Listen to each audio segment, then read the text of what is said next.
လာပါငိမ့်ချက်နယ်ကနေပြန်လဲကြိုဆိုလိုက်ပါတယ်ငိမ့်တို့ဒီနေ့မှာ personal branding ဆိုတာပါလေလူငယ်တွေမှာရော personal branding ဆောက်ထားဖို့ကလိုအပ်သလားအရေးကြီးသလားဆိုတဲ့ခေါင်းစဉ်အောက်ကနေဆွေးနွေးကြည့်ကြမယ်နော် personal branding ဆိုတာက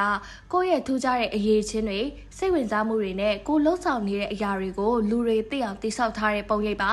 ဒါကတခြားသူတွေနဲ့မတူအောင်ကိုယ်ကိုပြသပေးပြီးအလောက်ကအခွင့်အလမ်းတွေကိုပိုင်လုပ်ငန်းစဖို့ပဲဖြစ်စေဒါမှမဟုတ်ရည်မှန်းချက်တွေအရောက်လန်းနိုင်ဖို့အတွက်အရန်ကိုအရေးပါတဲ့အရာဖြစ်ပါတယ်။ဒါဆိုရင်ဒီလိုအရေးကြီးတဲ့ personal branding ကလူငယ်တွေမှာဘာလို့မဖြစ်မနေစောက်ထားတင်တာလဲ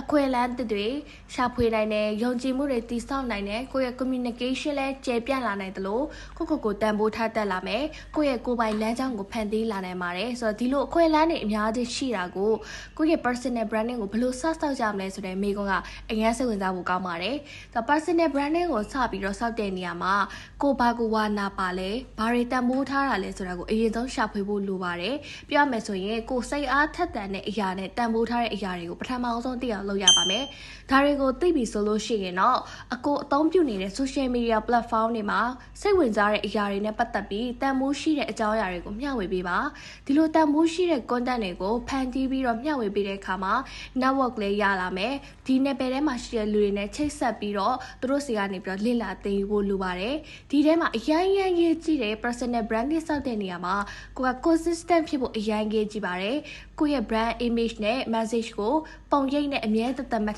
ထိန်းသိမ်းထားဖို့အရေးကြီးပါတယ်ဒါကြောင့်ဒီနေ့ဆွေးနွေးတဲ့လူငယ်တွေက personal branding လိုလားဆိုရင်တော့အရန်ကိုအရေးကြီးပြီးတော့လိုတဲ့အရာပါ personal branding ကောင်းထားဖို့ကအရန်ရေးကြီးပါတယ်နောက်ထပ် podcast တွေမှာလည်းပြန်တွေ့ကြမယ်နော်